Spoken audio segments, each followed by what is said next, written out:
ያላለቀ ጉዞ ለሴቶች ሕይወት ጉዳት አልፎም አባጣና ጎርባጣ ሆኖ እያስቸገረ ያለውን እንቅፋት ሁሉ የማስወገድና የማቃናት ጉዞ ተገባደደ እንጂ አላለቀም። ያላለቀ ጉዞ ፖፕሌሽን ሚዲያ ሴንተር ኢትዮጵያ ከተባበሩት መንግስታት ስነ ህዝብ ፈንድ UNFP ጋር በመተባበር በፋና ሰላ FM 90.0 ዘወትር እሁድ ከ11 ሰዓት ተኩል እስከ 12 ሰዓት ይህንን ዝግጅት ያቀርባል። ያላለቀ ጉዞ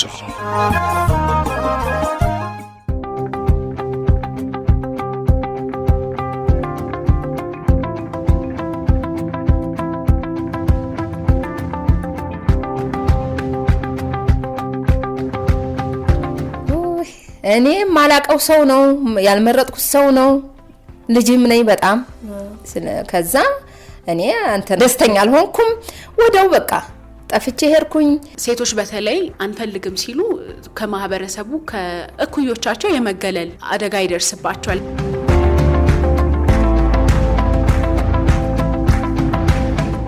ጤና ይስጥልን ያላለቀ ጉዞ አድማጮች እንደምን ከርማችኋል?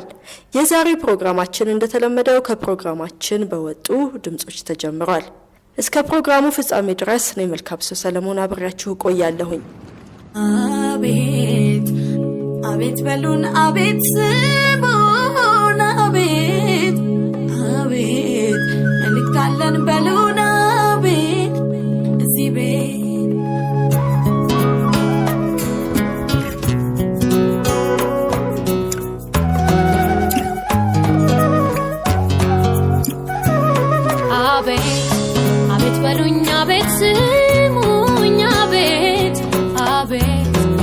ታለኝ በሉኛ ቤት ሲቤት አቤት አቤት በሉና ቤት ስሙን አቤት አቤት መልክታለና ቤትኛ ስለኛ አቤት ሲቤት አቤት ሲቤት አቤት ሲቤት አቤት ሲቤት እንደ እናቶና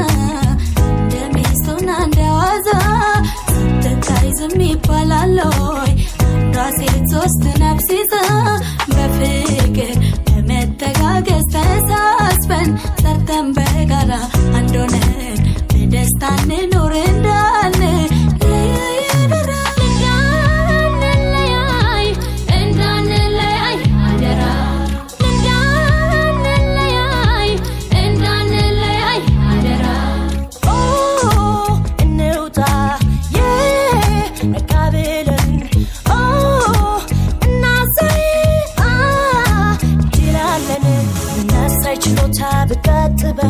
ይደነቃለም እንሰብሰብ ተዋደን እንኖር ስል በጋራ ሰዎች እንዳንለያይ በሉ አደራ እንዳንለያይ እንዳንለያይ አደራ እንዳንለያይ እንዳንለያይ አደራ አቤት ሲቤት አቤት ሲቤት አቤት ሲቤት አቤት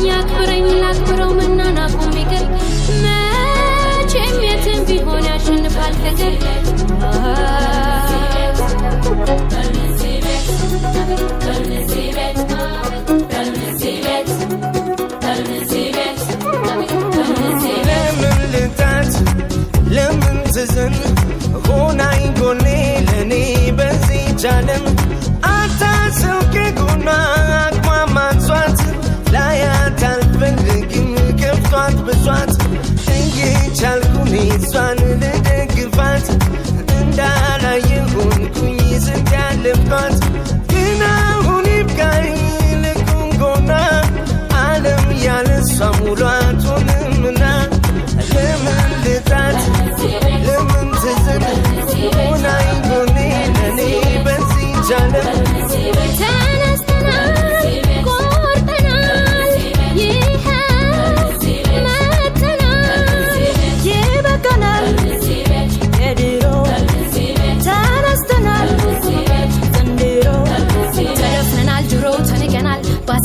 ሰዎች ከፍቶናል ተነስተናል ዛሬ ቆርጠናል ፍቅር ጥበብ ተስፋን ይዘናል ተደፍረናል ድሮ ተነቀናል ባሳለፍነው ሰዎች ከፍቶናል ተነስተናል ዛሬ ቆርጠናል ፍቅር ጥበብ ተስፋን ይዘናል ለምን ልጣት ለምን ትዝን ሆናኝ ጎኔ ለኔ በዚህ ቻለም ለምን ልጣት ለምን ትዝን ሆናኝ ጎኔ ለኔ በዚህ ቻለም ከዜማው ተመልሰናል አድማጮች።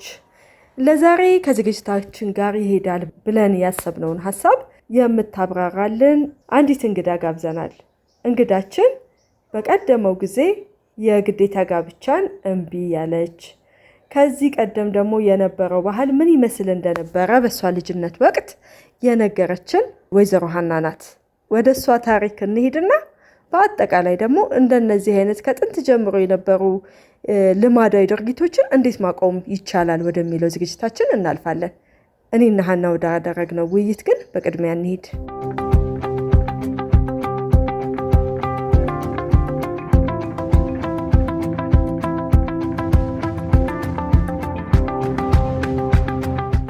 እኔ ተወልጄ ያደግኩት ሰሜን ሸዋ ሚዳ ወረዳ ሬማ የምትባል መንደር ውስጥ ማለት ነው።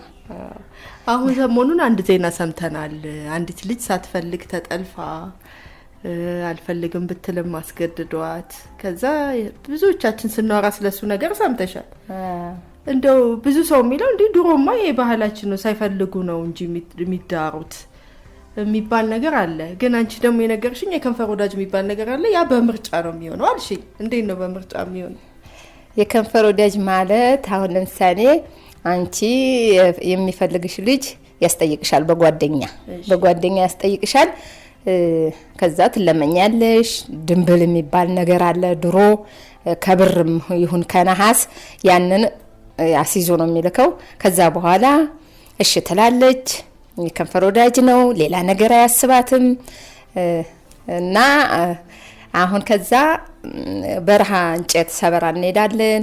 ከዛ በኋላ እነሱ ጓደኞቹን ይዞ ይመጣል። ሌሎቹም ሁሉም ያላቸው እንጨታቸውን ሰብስበን አስረን ስንነሳ እነሱ ይመጣሉ፣ እንጨት ያስጠላሉ። የከንፈር ወዳጅ ይባላል።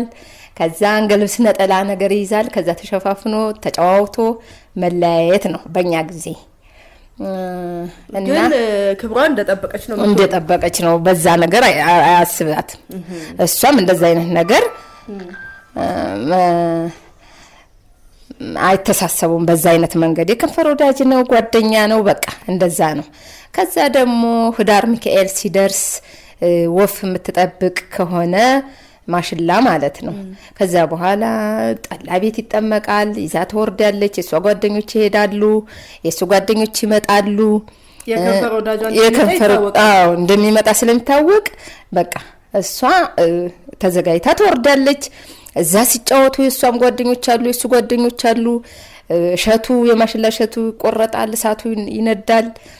ኑግ ተሞልሙሎ ተይዞ ይከዳል። እንጀራ ወጥ አድርጋ ይዛ ትወርዳለች። ጠላ ያን አድርጋ ሲጫወቱ ውሎ በሰላም መለያየት ነው በእኛ ዘበን ማለት ነው። ግን እሷ አሁን ለምሳሌ ሁለት ሰዎች ቢወዷትስ?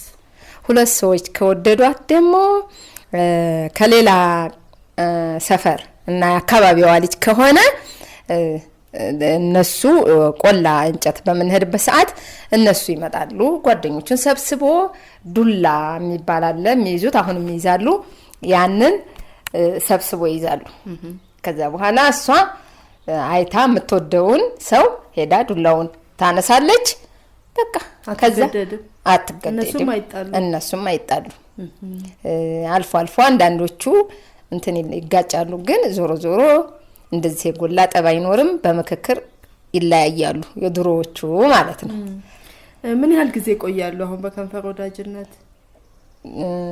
ያው ታገባች በኋላ እንትን አይልም። ካገባች በኋላ እሱ ሽልማት የሚባል ነገር ሽልማቱን ግን አትቀበልም። ምክንያቱም ታገባች ሌላ ሰው ናት። እንትን ማድረግ አይችልም እሱ ማለት ነው። ስጦታ መቀበል የለባትም። ስጦታውን ተቀበለችማ ፍቃደኛ ነኝ ስመጣ ያው ያንተ ነኝ ማለት ነው። ስለዚህ ያ አይደረግም። ስትመጣ የሌላ ናት። እሱም እንትን አይልም። ያው አንዳንዶቹ ግን የሰርግለት ትንሽ ግጭት ይፈጥራሉ። ለምን አገባች ብሎ ባልየውን ለመተናኮል ይፈልጋሉ። ግን እንዲህ የጎላ ነገር አይኖርም። ያው በሽማግሌ ይለያያሉ። ታገባች አገባች ነው በቃ።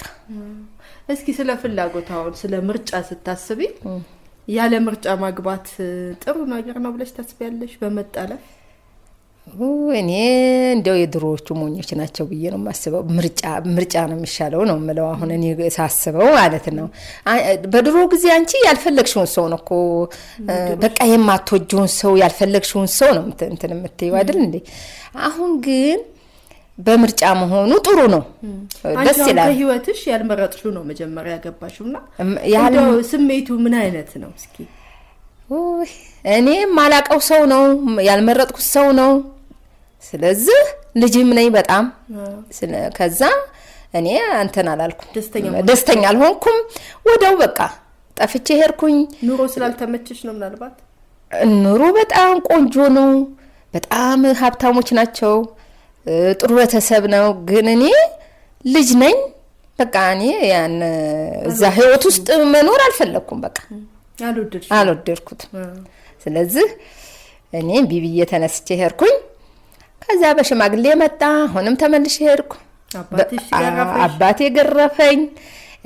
ብዙ ተመላለስኩ። በመጨረሻ እንደውም ታመምኩ ብዬ ነው በቃ በጣም ታመምኩ አልኩኝ። ቤት ግብት ብዬ ቤተሰቦቼ ጋር ይዘውኝ ሄዱ። ታመሜ ተብሎ ተኝት ቤቴ። ቤተሰቦቼ ሲወጡ ጫወታለሁ፣ ሲመጡ ጥቅልል ነው። ምግብ አልበላም እላለሁ፣ ሲሄዱ በላለሁ። እነሱ የሚያውቁት ጉዳይ የለም። ምክንያቱም በዚህ ምክንያት አይ ልጅቷ እኛ ሌላ ነገር እንትን ተምትልብን ተባለ። ተለያየሁ ከመጀመሪያ ያለ። ከዛ ወደ ከተማ መጣሁ። ከምትወጁ ሰው ጋር ከምወደው ሰው ጋር ኖርኩ። እሺ ከምትወጁ ጋር ነው ተጀመረ? ኑሮዬን ጀመርኩ። ለልጆች ወለድኩ። ህይወቴን መምራት ጀመርኩ ደስ በሚል ሁኔታ ማለት ነው። አንዳንድ ሰው ኑሮ ከተመቻት ሰውየው ጥሩ ከሆነ ምን አለበት ብትገደድስ የሚል ሰው አለ። እንደው ስለነዚህ ሰዎች ምን ታያቸዋለሽ? እንዴ እሷ ውስጧ ካልፈለገውስ? ሰውየው ጥሩ ለሌላ ሰው ሊሆን ይችላል። ያቺ ሰው ግን እሷ አልፈለገችው። ስለዚህ እሷ ደስተኛ ሆና ካልኖረች ለምን ተብሎ ትኖራለች? አመሰግናለሁ።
በማህበረሰብ ውስጥ ያሉ ጎጂ ልማዳዊ ድርጊቶች ይቆማሉ ተብሎ በመታሰብ የተለያዩ ስራዎች ይሰራሉ። ለዘመናት የተሰሩ ስራዎችም አሉ። ነገር ግን አንዳንድ ለውጦች ቀስ ያሉና በፍጥነት ሲለወጡ የማናያቸው ናቸው። ለዚህ ምክንያቱ ደግሞ የምንሰራበት መንገድ፣ ይህንን ግንዛቤ ለመፍጠር የምንሰራው ስራ በተግባር ያልታየ መሆኑ፣ መረጃን መሰረት ያላደረጉ ጉትጎታዎች መስራታችን፣ የህግ ክፍተቱን ተከታትሎ ለማሻሻል ያልተሰሩ ስራዎች፣ እንዲሁም በዚህ ጉዳይ ላይ የሚሰሩ የተለያዩ ድርጅቶች በአንድ ላይ ያለ መሆናቸው፣ ከዛም በተጨማሪ ደግሞ ችግሩ የገጠማቸው የማህበረሰብ አባላት ድምጻቸውን ለማሰማት ያለመቻላቸውና እነሱን ወክለው የሚታዩት ሌሎች ሴቶች፣ የከተማ ሴቶች፣ የተማሩ ሴቶች መሆናቸው ጉዳዩ ጆሮ ገብ እንዳይሆን ያደርገዋል። የዛሬዋ እንግዳችን በተግባቦት ስራ ላይ ብዙ ጊዜ ያሳለፈችው ቤዛዊት ብርሃኑ ናት። በሚገባ ተወያይተንበታል። ከዝግጅታችን ጋር አብራችሁ እንድትቆዩ ጋብዛለሁ።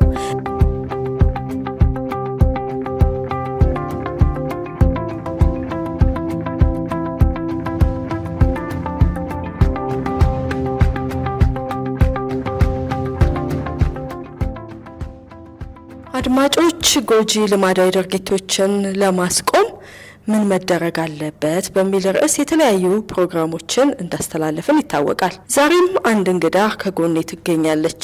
የተግባቦት ባለሙያ ናት። ራሷን አስተዋውቃ ስለዚህ ጉዳይ እንወያያለን። ስሜ ብሩክታይት ብርሃኑ ይባላል። የፒስ ቢልዲንግ ኮኦርዲኔተር ነኝ። ያው እዚህ ሴክተር ላይ እየሰራው እገኛለሁ። ከተግባቦት ጋር ምን አይነት ስራዎች ሰርተሽ ታውቂያለሽ? ለምሳሌ ምን አይነት ርዕሰ ጉዳዮች ላይ የጉትጎታ ስራ ሰርተሽ ታውቂያለሽ? ሴቶች በፖለቲካ ተሳትፎ ውስጥ እኩል የሆነ ተሳትፎ እንዲኖራቸው፣ ድምጻቸው እንዲሰማ፣ እንደዚሁም ደግሞ በሰላም ሂደት ውስጥ እንደሚታወቀው ሴቶች ተጎጂ ናቸው፣ ድምጻቸውን ማሰማት እንዲችሉ፣ እንደዚሁም ደግሞ ኃላፊነታቸውን እንዲወጡ የተለያዩ የጉትጎታ ስራዎችን እየሰራን እንገኛለን። እየሰራው ይገኛለሁ እኔ። እንደዚሁም ደግሞ ጎጂ ባህላዊ ድርጊቶች ሴቶችን ወደ ኋላ የሚያስቀሩ፣ የሴቶችን ሰብአዊ መብቶችን የሚነክፉ ስለሆኑ እነሱን በመዋጋት ላይ የተለያዩ ስራዎችን በመስራት ላይ ይገኛል። እንደ ከሁሉ የምታስታውሹና በተለይ ከጎጂ ልማዳዊ ድርጊቶች ጋር ጥሩ ሰርተነዋል ብለሽ የምታስቢውን ስራ እስኪ ለአድማጮቻችን ንገራቸው። የመጀመሪያው እንዳልኩሽ ሴቶች ስነ ልቦናዊ፣ አካላዊ ጥቃት በጣም ኢትዮጵያ ውስጥ ይፈጸምባቸዋል። እነዚህ ደግሞ ቀጥተኛ ዓለም አቀፋዊም እንደዚሁም ደግሞ በሀገር አቀፍ ደረጃ የተሰጣቸውን ህገ መንግስታዊ መብቶቻቸውን የሚጋፉ ስለሆኑ እነሱ እንዲቀሩ መንግስት እርምጃ እንዲወስድ የተለያዩ ስራዎችን እየሰራን እንገኛለን። እየሰራሁኝ ይገኛለሁ። እንደሚታወቀው ጾታዊ ጥቃት በኢትዮጵያ በጣም አሳሳቢ ደረጃ ላይ ደርሷል። መንግስት የወጡ ህጎችን እንዲያስፈጽም እንደዚሁም ደግሞ በቂ ያልሆኑ ህጎችን እንዲቀይር፣ እንዲያድስ በተለይ ወንጀለኛ መቅጫ ህጎችን እንዲያድስና እነዚህ አጥቂዎች በቂ የሆነ የሚገባቸውን ቅጣት እንዲያገኙ፣ አስተማሪ የሆነ ቅጣት እንዲያገኙ የተለያዩ ስራዎችን እየሰራው ይገኛሉ። አንዳንድ ሰዎች ጎጂ ልማዳዊ ድርጊቶችን ከባህል ጋር የተያያዙ ናቸው። ይሄ ባህል ስለሆነ እኔ ያልተውም፣ ለምሳሌ ልጄን አስገርዛለሁ የሚሉ አሉ። ራሳቸው ሴት ልጆች ደግሞ እኔ ካልተገረዝኩኝ በአካባቢ መሳቂያ ያልሆነ መገረዛለሁ ባህላችን ነው የሚሉ አሉ። ጋብቻንም ቢሆን በልጅነት የሚደግፉ ልጆች ሆኖ ራሳቸው ጠፍተው የሚጋቡ ሁሉ አሉ። ግን ጎጂ የሆነ ባህል ነው። ይህን እንዴት ነው ከሰብአዊ መብት ጋር የምናገናኘው? ብዙ ጊዜ ስለነዚህ ጉዳዮች ሲነሳ ከሃይማኖትና ከባህል ጋር ተያይዞ ወይም ተደብቆ ሴቶች ድምጻቸውን እንዳያሰሙ፣ ወጥተው እንዳይሄዱ ከማህበረሰብ ጫና ይደርስብኛል በማለት አላስፈላጊ በሆኑ የህይወት ሂደት ውስጥ እንዲያልፉ ይገደዳሉ ማለት ነው። ነገር ግን እኔ እስከማውቀውና ደግሞ ትክክለኛው የሚሆነው ባህልም ሆነ እንደዚሁም ሃይማኖት ደግሞ የአንድ ሰውን ጥቃት፣ አንድ ሰውን ዝቅ ማድረግ፣ መብትን መንፈግ የሚደግፍ አይደለም። አሁን የምናየው የምንተገብረው ነገር ሁሉ የተፈጠረ ነገር አይደለም። ሶሻሊ ኮንስትራክትድ ወይም ደግሞ ማህበረሰቡ በተለምዶ የፈጠረው ነገር ስለሆነ ሴቶችን የሚጎዳ ሴቶችን ወደ ኋላ የሚያስቀር ከመብቶቻቸው ሊደርሱበት ከሚገባቸው ግብ የሚከለክል ከሆነ መቀየርና መለወጥ የሚችል ነገር ነው። ደግሞም እንደዛ መደረግም እሱ እንዲሆን መዋጋት ያለብን ነገር ነው ብዬ አስባለሁ። ግርዛትን ብንመለከት በጣም ብዙ በሴት ልጅ ስለልቦናዊና እንደዚሁም አካላዊ ጉዳት የሚያደርስ ነው። እንደዚሁም ደግሞ ያለ እድሜ ጋብቻም በጣም ለብዙ በሽታዎች የሚያጋልጥ ፌስቱላ ለሚመስል በጣም ከባድ ጤና ደረጃ ላይ የሚያደርስ ስለሆነ እነዚህ ባህሎች ደግሞ ሴቶችን የሚጎዱ እስከ ሞት ድረስ የሚያደርሱ ከሆነ የማይቀየሩበት ምክንያት የለም። ምክንያቱም ከሰው ልጅ ሕይወት የሚበልጥ ነገር የለም። ሴት ልጅ ስንል ስለ ሰው ነው የምናወራው፣ ስለተለየ አካል አይደለምና መጀመሪያ ሴት ልጅ እንደ ሰው ሪኮግናይዝ ማድረግና የሚገባትን መብቶቿን፣ ጥቅሞቿን የማስከበር ግዴታ የሁሉም ነው ብዬ አስባለሁ። ነገር ግን አሁን እነዚህ ነገሮች ብዙ ጊዜ በተለያየ መልኩ ተነግረዋል። በእኛም በፖፑሌሽን ሚዲያ ሴንተር ኢትዮጵያ የተለያዩ መልእክቶች ከድሮ ጀምሮ ይተላለፋሉ። በድራማም፣ በጭውውት፣ በአጫጭር መልእክቶች፣ በፕሮግራሞች ሁሉ ይነገራል። ሌሎቹም ድርጅቶች እንደዚሁ ይሰራሉና አንዳንድ ጊዜ ለውጦቹ በጣም ፈጣን አይደሉም። ለምን ይሆናል ያ ብለሽ ታስቢያለሽ አንቺ እንደ አንድ የተግባቦት ባለሙያ ሰው? ይሄ የሁላችንም ጥያቄ ነው፣ ደግሞ መሆንም አለበት። እንደምታውቂው ለሴቶች መብት የመሟገት የመከራከር ስራ የቅርብ ጊዜ ስራ አይደለም። ከረጅም ጊዜ ጀምሮ ሲሰራ ታላላቅ እናቶቻችን እህቶቻችን ሲታገሉበት የነበረው ነገር ነው። ግን የምንፈልገውን ያህል ለውጥ አላመጣም።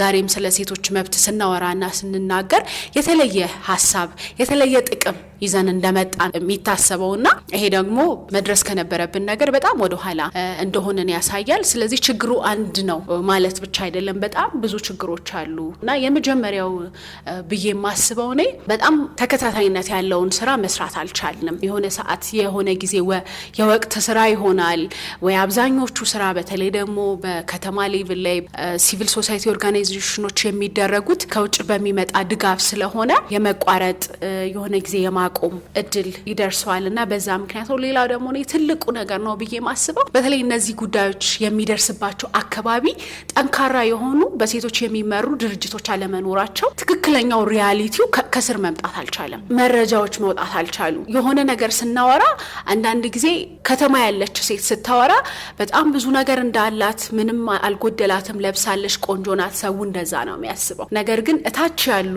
በጣም ብዙ ሴቶች ይደፈራሉ፣ በጣም ብዙ ሴቶች ይገረዛሉ፣ በጣም ብዙ ሴቶች በኢኮኖሚ እጥረት ምክንያት እነሱ ወደ ትምህርት ቤት አይሄዱም፣ ወንዶች ይላካሉ፣ እንደዚሁም በድህነት ምክንያት ይዳራሉ። በጣም ብዙ ምክንያቶች አሉና እነዚህ ነገሮች ወደ ላይ የሚያመጣ ህግ እንዲያየው፣ ፖሊሲዎች እንዲሻሻሉ፣ ህጎች እንዲወጡ የሚገፋ ከስር ማህበሮች በደንብ ጠንክረው አልወጡ እና እነዚህ ይሄ ነገር በጣም አንደኛው ምክንያት ነው ብዬ አስባለሁኝ። ሁለተኛው ደግሞ ከዚህም ጋር የተያያዘ ቢሆንም መያያዙ ኮኦርዲኔሽን የምንለው በጣም አናሳ ነው ብዬ አስባለሁ ኢትዮጵያ ውስጥ።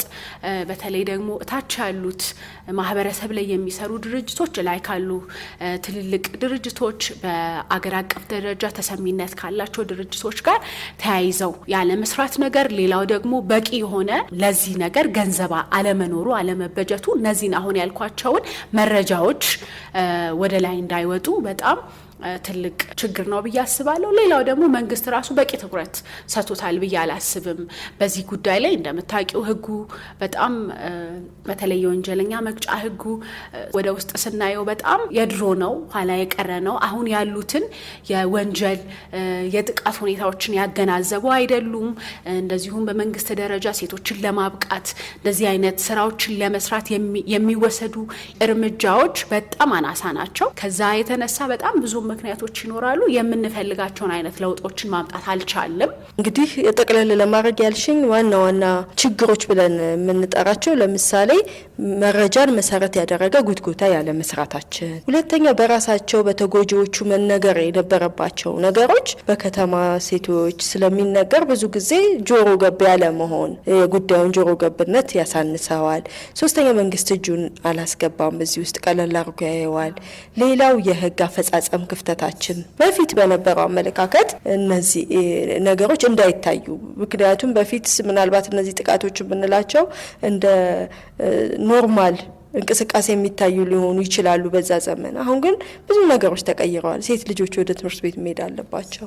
ሴት ልጆች እኩል የመረጃ የማግኘት መብት አላቸው ራሳቸው፣ ምክንያቱም ወንዶች ብቻ ሰርተው የሚኖሩበት ጊዜ ስላልሆነ ማለት ነው። ስለዚህ እነዚህ ከሆኑ ችግሮቹ እነዚህን ካወቀን እንደው እንዴት አድርገን ብንሰራ እነዚህን ጉትጎታዎች እንደው እንደ ሀሳብ ለምሳሌ አንድን ኮሚኒቲ ብንወስድ እና ውጤታማ ቢሆን በተለይ ግርዛትን እና የሴት ልጅ ቶሎ ያለ እድሜ መዳረን ለማስቆም ምን አይነት ምሳሌዎችን ልትሰጪ ትችያለሽ? የመጀመሪያው በደንብ አንስተሻል፣ መረጃ ላይ የተኮረ የጉትጎታ ወይም ደግሞ ኤቪደንስ ቤዝድ አድቮኬሲ የምንለው ነገር በጣም አስፈላጊ ነው ብዬ አስባለሁኝ። ምክንያቱም የሆነን ነገር መጥፎ ነው ከምንል ያንን መጥፎነት የምናረጋግጥበት መንገድ ያስፈልገናል። ከዛም በኋላ ደግሞ መፍትሄዎቹን ይዘን መሄድ ይገባናል ማለት ነው። ስለዚህ አንድ ማህበረሰብ ሄደን ግርዛት አስፈላጊ አይደለም ስንል ማህበረሰቡ ግርዛትን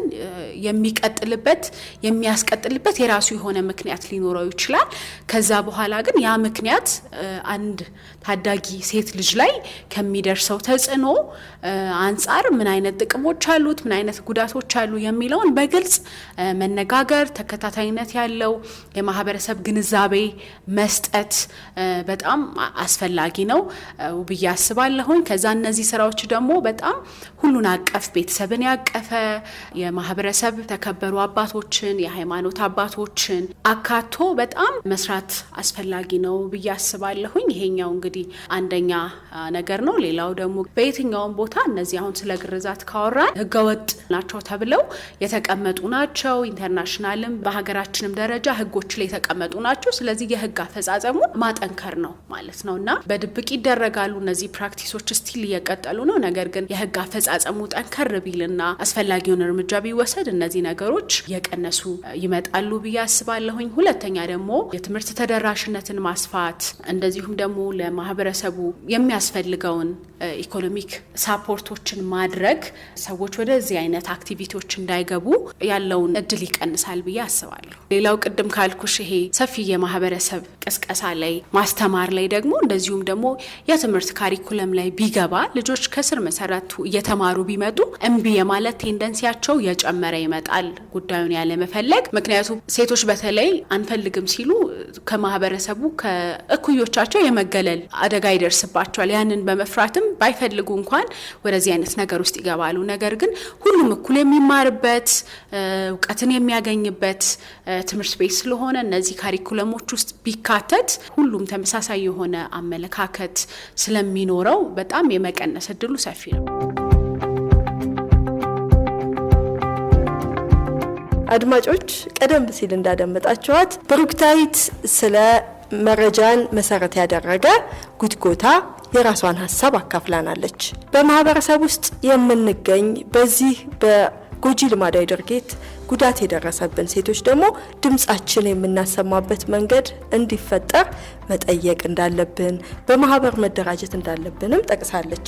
እንዲሁም ደግሞ በትምህርት ቤቶች ደረጃ ስለ ጎጂ ልማዳዊ ድርጊቶች ከልጅነታቸው የሚማሩበት ሁኔታ ቢከሰት ይሄ ልምድ እየቀረ እንደሚሄድም አንስታለች።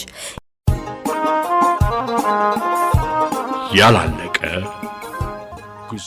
አድማጮች ሌላ ዝግጅት ይዘን እስከምንቀርብ ድረስ አብሬያችሁ የቆየሁት መልካም ሰው ሰለሞን መልካሙን ሁሉ በመመኘት ሰናበታችኋለሁ። ደህና ቆዩልኝ። ያላለቀ ጉዞ ለሴቶች ሕይወት ጉዳት አልፎም አባጣና ጎርባጣ ሆኖ እያስቸገረ ያለውን እንቅፋት ሁሉ የማስወገድና የማቃናት ጉዞ ተገባደደ እንጂ አላለቀም። ያላለቀ ጉዞ። ፖፑሌሽን ሚዲያ ሴንተር ኢትዮጵያ ከተባበሩት መንግስታት ስነ ህዝብ ፈንድ UNFP ጋር በመተባበር በፋና ሰላ FM 90.0 ዘወትር እሁድ ከ11 ሰዓት ተኩል እስከ 12 ሰዓት ይህንን ዝግጅት ያቀርባል። ያላለቀ ጉዞ።